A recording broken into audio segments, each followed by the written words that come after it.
Chères téléspectatrices, chers téléspectateurs de Graphé TV, bonjour. Bienvenue dans votre page spéciale. Aujourd'hui, nous parlerons de la Semaine universelle de prière avec le département 972. Donc, le CNEF 972 est représenté aujourd'hui par son président, le président Gabriel Emely. Bonjour. Bonjour. Bonjour Alan. Bonjour à tous les amis, tous les frères et sœurs de Graphé TV. Mais merci d'être venu sur notre plateau pour parler donc, de cette semaine universelle de prière. Mais avant de rentrer directement dans le vif du sujet, on va faire un tour d'horizon pour celles et ceux qui ne connaissent pas, premièrement, le CNEF dans son ensemble, le CNEF national, alors qui veut dire Conseil national des évangéliques de France. Tout à fait. Qu'est-ce que... Bon, c'est un grand mot qui veut dire quoi au final? Eh bien, ça veut dire énormément de choses. Premièrement, ça veut dire qu'au niveau national, les évangéliques sont représentés majoritairement, par un organisme, donc le CNEF. Ce n'est pas une superstructure ecclésiale d'église, mais c'est un conseil qui rassemble différentes familles d'églises, différentes unions d'églises, autour de ce nombre de missions, de valeurs, de principes. D'accord. Est-ce que, donc, si on comprend bien, c'est une structure qui fait le lien aussi avec l'État? Voilà, tout à fait. Donc, dans les missions du CNEF, il y a la mission de représentation auprès des services gouvernementaux, auprès des autorités, des différentes autorités. Il y a aussi cette mission d'informer, d'informer un peu les unions, les familles d'église. Il y a aussi l'impulsion de projets, entre autres. Et puis, il y a aussi une mission juridique qui est très forte, et puis d'autres missions annexes. Voilà. Très bien. Alors, le CNEF se décline en plusieurs départements, dont le département de la Martinique, dont vous êtes le président. Qu'est-ce que ça signifie d'être président du CNEF 972? Une grande responsabilité et puis une joie de pouvoir, je dirais, dans ce milieu évangélique, de pouvoir rassembler, de pouvoir permettre à nos églises, à nos unions de se retrouver, d'être ensemble autour des missions du CNEF. Je crois que c'est quelque chose d'important parce qu'on a longtemps parlé de la nébuleuse des évangéliques. Je crois qu'avoir une section territoriale dans laquelle se retrouvent les unions des églises, des familles d'églises, cela permet de donner une lisibilité au monde évangélique. Et non seulement sur le plan national, mais en ce qui nous concerne, sur le territoire de la Martinique. Alors pour celles et ceux qui n'ont pas encore pu voir les actions du CNEF dans la vie de tous les jours, voilà, qu'est-ce que vous faites avec votre équipe durant l'année? Alors, pour se situer dans l'histoire, le CNEF national existe depuis 2010. Nous avons mis en place le CNEF en 2018. Voilà. Et donc, au cours de ces différentes années, nous nous sommes fait connaître par des actions dans la prière. On va en parler tout à l'heure avec la Semaine universelle de prière. Nous nous sommes également, particulièrement, puisque nous avons eu toute cette période du Covid qui a tellement marqué notre territoire. Donc, nous avons beaucoup travaillé par rapport aux consignes qui étaient données pour informer, pour accompagner les églises durant cette période-là, par rapport aux règles qui étaient fixées. Et puis, nous avons beaucoup travaillé aussi dans, je dirais, la déclinaison de la loi pour le respect des principes républicains, ce qu'on appelle communément la loi Darmanin, qui a obligé un peu nos églises à reconsidérer leur fonctionnement, leur statut, etc. Donc on a travaillé énormément dessus également, en faisant de l'information, en faisant également des ateliers, je dirais, pour faire passer le message. Donc on a travaillé là-dessus aussi. Très bien. Et donc, vous en avez parlé. Nous avons travaillé sur d'autres sujets. C'est vrai, voilà, entre autres. vous avez parlé de la semaine, du coup, vous avez parlé de la prière, hein, Oui. des actions que vous menez. Et donc, on parle aujourd'hui de la semaine universelle de prière, qui est aussi, donc on l'a dit, une universelle, donc, qui est déclinée premièrement par le CNEF et de manière européenne. Alors là, vous allez mieux expliquer que moi. Oui, tout à fait. En fait, la semaine universelle de prière, c'est pas quelque chose de nouveau, c'est une action qui existe depuis de nombreuses, même je dirais de très nombreuses années, qui est mise en place sur le plan mondial, mais qui est déclinée au niveau européen par l'Alliance évangélique européenne. Et c'est une mission qui a été reprise par le CNEF en 2010. Cette mission était autrefois, je dirais, était mise en place par l'Alliance évangélique française, qui n'existe plus, dont la mission a été reprise par le CNEF. Donc le CNEF, je dirais, met en place la semaine universelle de prière sur le plan national, mais c'est une déclinaison d'une action qui est mondiale et qui est européenne également. D'accord, donc cela voudrait dire que chaque département adapte en fonction de ses singularités? Alors, il y a un livret qui est édité sur le plan européen par l'Alliance, et ce livret est décliné et repris par le CNEF, et ce livret, je dirais, donc nous le recevons, nous informons un peu les églises, et dans cette semaine, il y a une forme d'adaptation, hein. Bon, on reprend parce qu'il y a des grandes pistes, il y a des grandes généralités, et puis derrière, il y a une déclinaison par rapport à notre problématique, locale. Voilà. Très bien. Alors, est-ce que vous pouvez nous donner justement ces points de prière durant la semaine? Donc, on va donner les dates qui seront donc qui commencent le dimanche 12 janvier 2025 et jusqu'au dimanche 19. Alors, ce sont les dates officielles. Hein, les dates officielles sur le plan national, c'est du dimanche 12 au dimanche 19. Donc, en règle générale, c'est toujours la deuxième semaine du mois de janvier. La deuxième semaine. En Martinique, on reste plus du lundi au samedi. Au samedi, mais voilà, donc ces dates, c'est du 12 au 19. Et le thème de cette année-ci, c'est persévérer. Persévérer. Il y a le combat, enfin, chaque chrétien est amené à mener le combat de la foi, on le sait, au travers de l'exhortation que nous donnent les Écritures. Et dans ce combat de la foi, alors, il y a un appel donc, à persévérer. Donc voici un peu le thème de cette semaine de prière pour cette année 2025. Très bien. Alors, des thèmes qui vont être abordés. Donc, on a comme le point persévérer dans la foi, vécu avec amour. Et ça, c'est l'un des premiers points qui vont être déclinés dans différentes églises. Alors, déjà, quelles sont ces églises? Alors, disons que chaque jour, il y a, ce thème est décliné en mettant l'accent sur un aspect de la vie chrétienne dans lequel il faut persévérer. Alors, en fait, nous faisons appel, ça concerne tous les chrétiens, on appelle tous les chrétiens qui se reconnaissent dans la foi, dans la foi au Christ, nous les appelons à prier ensemble, à prier, que les églises s'unissent, que les chrétiens s'unissent dans la prière. Alors, nous avons les églises qui sont membres du CNEF ou bien qui sont sympathisantes du CNEF. Donc, ces églises, elles participent assez régulièrement à ces temps de prière. Donc, c'est possible qu'il y ait d'autres églises que je ne vais pas citer, mais qui également participent de manière tout à fait personnelle.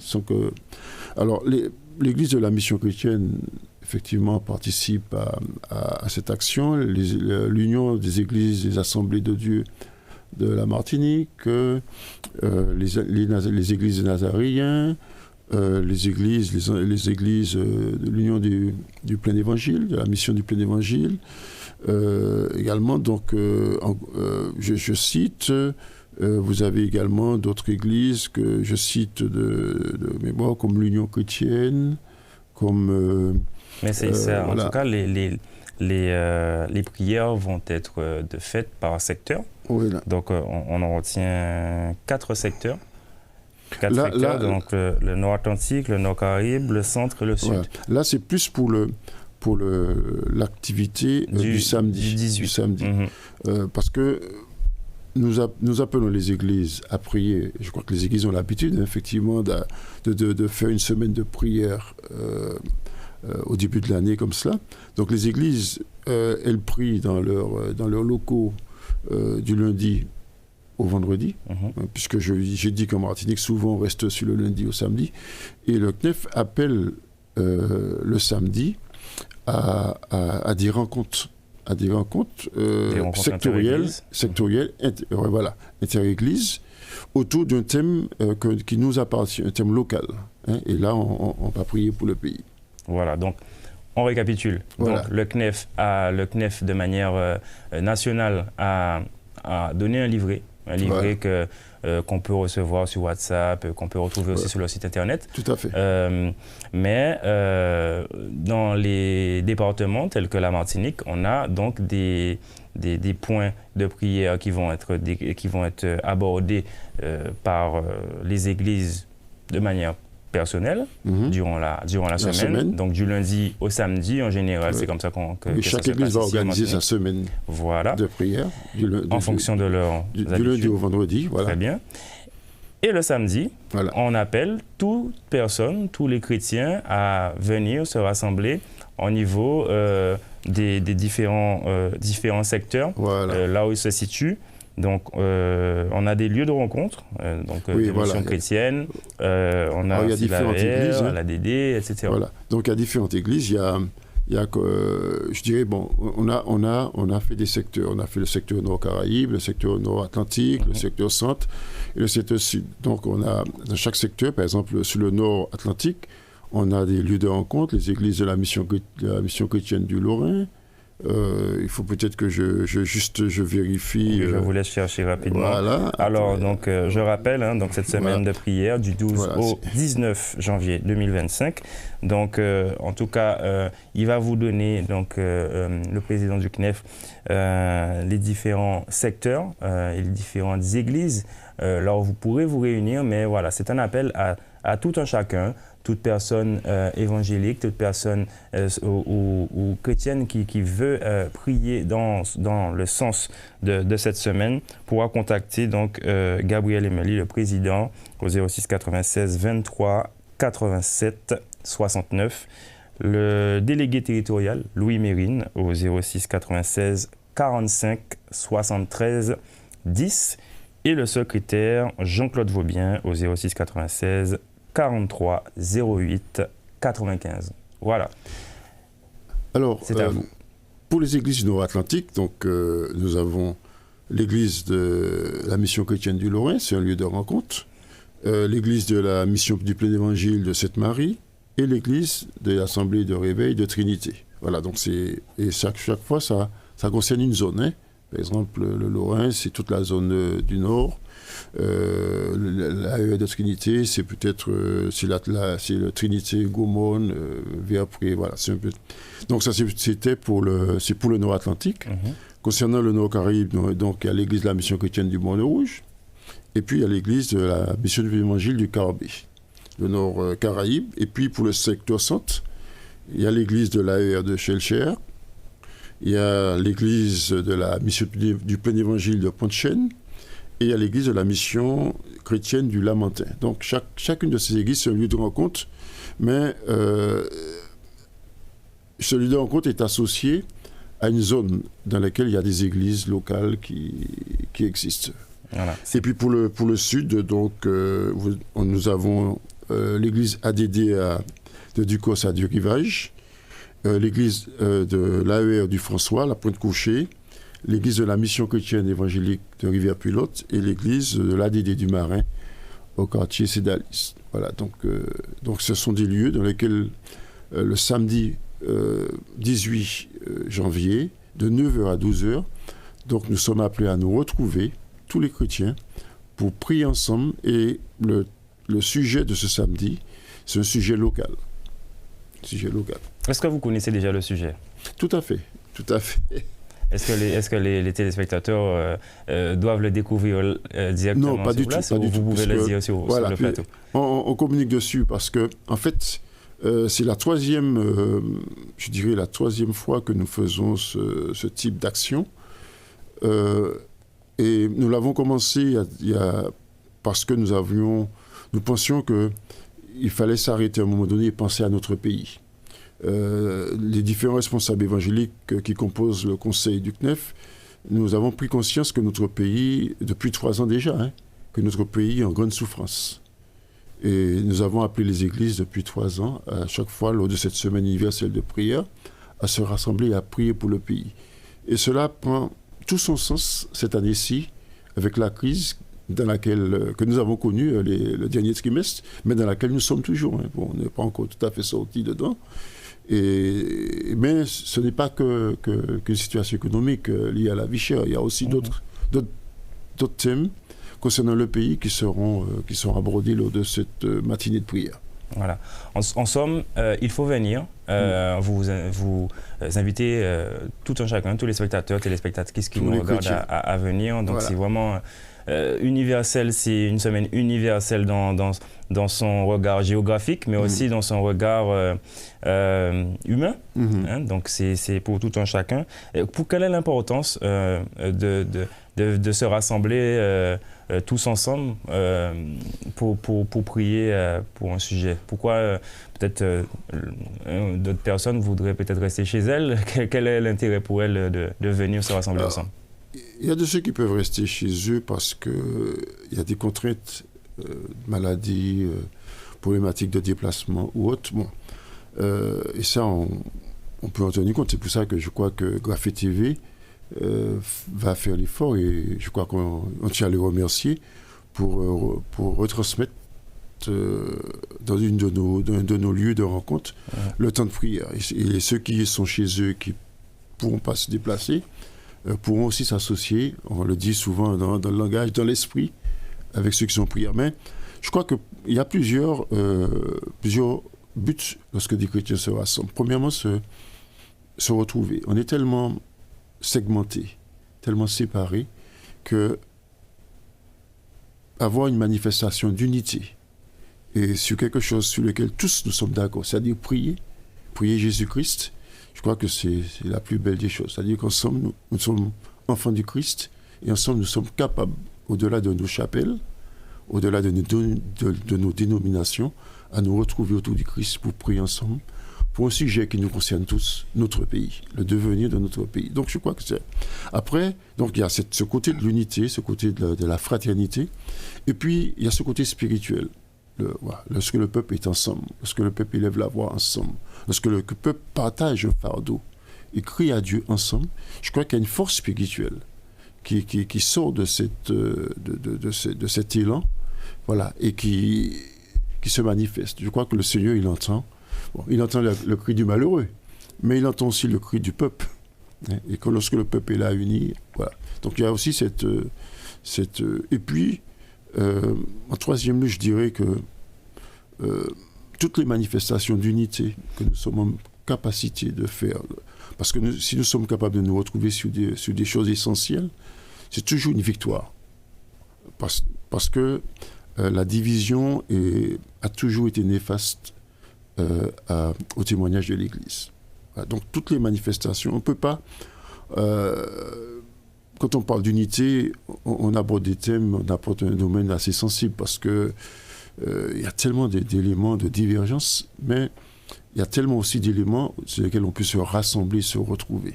Et je crois que la prière, Jésus-Christ, on peut se rassembler, on peut se retrouver. Voilà, donc en tout cas, c'est le but du CNEF, et plus singulièrement le CNEF 972, c'est le but, rassembler les chrétiens tous ensemble pour cette semaine universelle de prière. Donc une nouvelle édition 2025, mais on ne le prend pas comme une habitude, on le prend vraiment comme quelque chose d'important, quelque chose de fondamental pour aussi cette année. Vous me disiez en off que les points qui vont être abordés ne sont pas seulement des points pour cette semaine, mais aussi des points qui pourront être abordés durant toute l'année pour l'avancement du pays. Oui, on peut continuer à prier pour le pays toute l'année dans nos églises, et le livret du CNEF qui touche à plusieurs thématiques de la persévérance dans l'expression de la vie chrétienne. Ça aussi, toute l'année, on peut continuer à prier pour cela. Voilà, très bien. Alors, je rappelle les dates. Donc, le 12, ça commence le 12, le dimanche 12 janvier. En Martinique, ça commencera sûrement le 13, le lundi 13, selon les horaires des églises. Et puis, donc, du lundi au vendredi, voilà, ça se passera donc sûrement le soir. Oui, sûrement dans les différentes communautés, dans les différentes églises, en fonction de leur programme. Alors, dans les églises, par exemple, je sais que les églises ADD, que ce soit à Californie, à Ducos, Sous-Marin, au François, il y a des temps de prière le soir. Bon, je pense que dans les églises de la mission chrétienne également, il y a des temps de prière également le soir dans les différentes communautés, la montagne, bon, il y en a un peu partout dans toutes les communes. Donc il y a le choix. Voilà, il y a le choix. Et puis le samedi, ce temps fort. Voilà, le samedi, de 9h30. Non, 9h. De 9h à 12h. À 12h, la matinée. Voilà. Donc le rendez-vous est donné. Les téléspectateurs et téléspectatrices sont au courant. Et puis, on n'oublie pas que donc, cette matinée de prière sera aussi retransmise sur Graphe TV. Nous sommes très contents que vous nous suiviez sur nos ondes. Mais cela n'empêche que celles et ceux qui peuvent aller directement se rendre sur place directement, eh bien, sont invités vraiment de tout cœur. Voilà, mais en tout cas, merci d'être venu. C'est moi qui vous remercie. Sur notre plateau. Vous m'avez permis de parler de quelque chose d'important et d'essentiel. Très bien. Merci. Merci à vous, président du CNEF 972. Merci à vous, chers téléspectateurs et téléspectatrices, de nous avoir suivis. On vous dit à très bientôt. À la prochaine.